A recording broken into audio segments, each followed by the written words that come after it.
Be ready. Start. Undoubtedly, it has some substance, but a vague statement that we stand for peace and freedom by itself has no particular meaning because every country is prepared to say the same thing whether it means it or not. What then do we stand for? Well, you have to develop this argument in the economic field.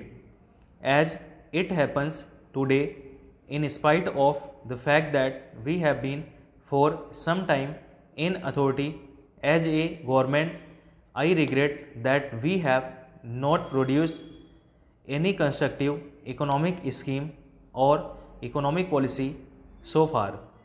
Again, my excuse is that we have been going through such amazing times which have taken up all our energy and attention that it was difficult to do so. Nevertheless, we shall have to do so, and when we do so, that will govern our foreign policy more than all the speeches in this house. We have sought to avoid foreign entanglements by not joining one bloc or the other. The natural result has been that neither or these big blocs looks on us with favor. They think that we are undependable because we cannot be made to vote this or that way. Last year, when our delegation went to the United Nations, it was the first time that a more or less independent delegation went from India. It was looked at a little distance. They did not know what it was going to do. When they found that we acted according to our own will, they did not like. We were unpopular last year at the United Nations. I do not mean individually, but in regard to our policy. They could not quite make out what we were or what we were aiming at. There was a suspicion in the minds of the first group that we were really allied to the other group. In secret thought we were trying to hide the fact, and the other group thought that we were allied to the first group in secret, though we were trying to hide the fact. This year there was a slight change in this attitude. We did many things which both the groups disliked, but the comprehension came to them that we were not really allied to either group, that we were trying to act according to our own rights and according to the merits of this dispute as they seemed to us.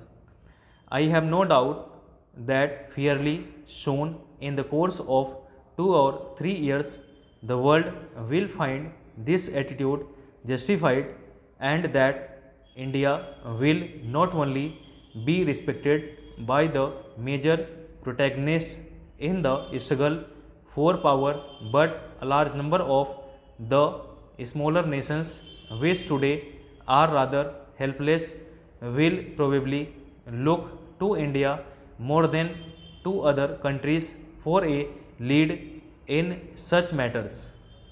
May I, in this connection, say that during this last session of the United Nations General Assembly, many very difficult and very controversial issues were raised, and our delegation had to face extraordinarily intricate situations. I should like to pay a tribute to our delegation, especially to the leader of the delegation. Honorable members often put questions about the appointment of ambassadors members of delegations and the like, and rightly so, because the House should be interested in such important appointments. May I say to the House that nothing is more difficult than to make these appointments, because they are not just appointments of able persons but appointments of particular persons to particular place where they may fit, in which is an extraordinarily difficult thing. In the key places of the world, the ideal ambassadors must be some kind of a superman. It is so difficult now not only to understand the intricacies but to remain friends and everybody, and yet to advance your cause. After all, we have in the past discussed foreign affairs from the outside in other assemblies, or here perhaps in a rather academic way, rather as in a college debating society. That is, we talked of high policies, but we did not come to grips with them when we had to say yes or no to a question and face the consequences.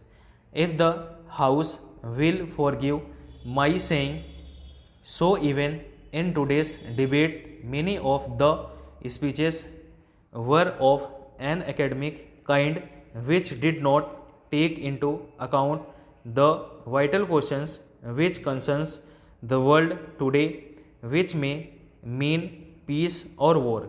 But when the House does have to face the question and take a decision which may lead to war or peace, when one comes face to face with realities, one cannot really merely on idealistic principles.